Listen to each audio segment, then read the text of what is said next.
Now can you hear me? Now can you hear me? Can you hear me now? Remember that commercial? Can you hear me now? Hopefully that was the fix. Let me know. So we're waiting for a word on that. Give me some thumbs up. You got it over there? Okay, David's got it there. Thank you, David.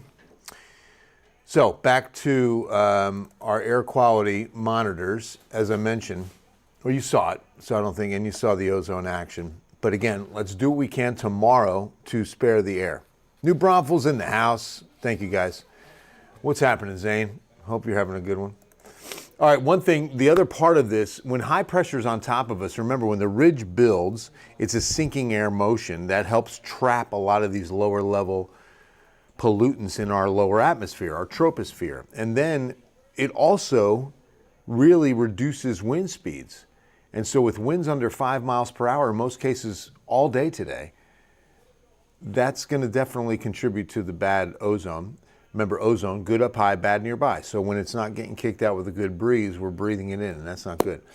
Now, the other thing that the high does is generate more heat, and that contributes also to developing more ground ozone. We hit 92 for a high today, 95 Seguin, 96 Gonzales, 92 at Del Rio, 91 at Uvalde. It still remains to be uncanny that we're getting hotter temperatures east where the air is typically more humid and lower temperatures west where the air is typically more dry. It should be the opposite, because when your air's got more moisture, you get more evaporation a cooling process. So let me go to, if I can find the dew points, and we'll take a look at what this says. Our current dew points. 773?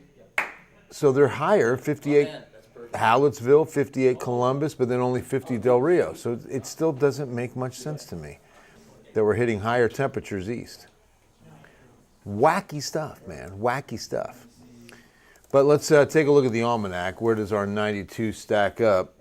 You know, because we're going to be above average. Look at that. Only 4 away from a record high. 2019's 90, is that 19? Yeah, 2019's 96 stays in the books.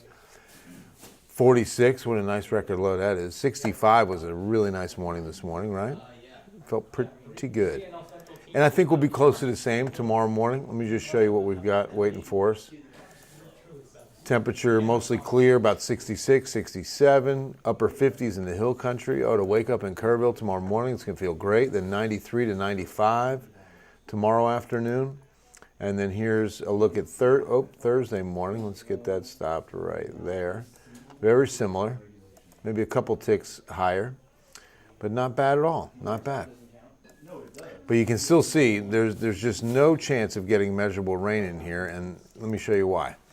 We'll take a look at a small disturbance that generated a few light showers west, like Del Rio, along the Rio Grande.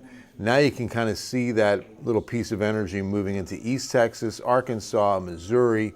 It's exiting quickly, okay?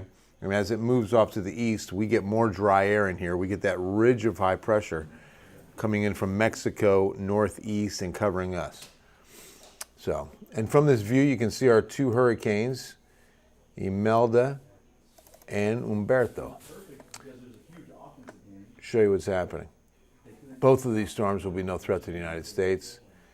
Bermuda, on the other hand, what's good is that Humberto stayed well west and is now north, but it looks like it'll be a direct hit from Imelda in the coming days as a Category 2 hurricane is in the forecast on Imelda. All right, time for our 14-day forecast. Air quality's okay so far, Kyler. We're hoping to keep it that way for tomorrow, but a weather impact alert for Wednesday, another ozone action day, so air quality is something to keep an eye on.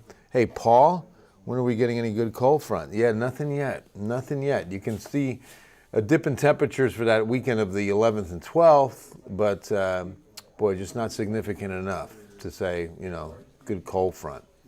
It'll be a front, but it won't be a significant one. Hey, Hanak, nothing. Hi, Zoila, nothing from Midland tonight.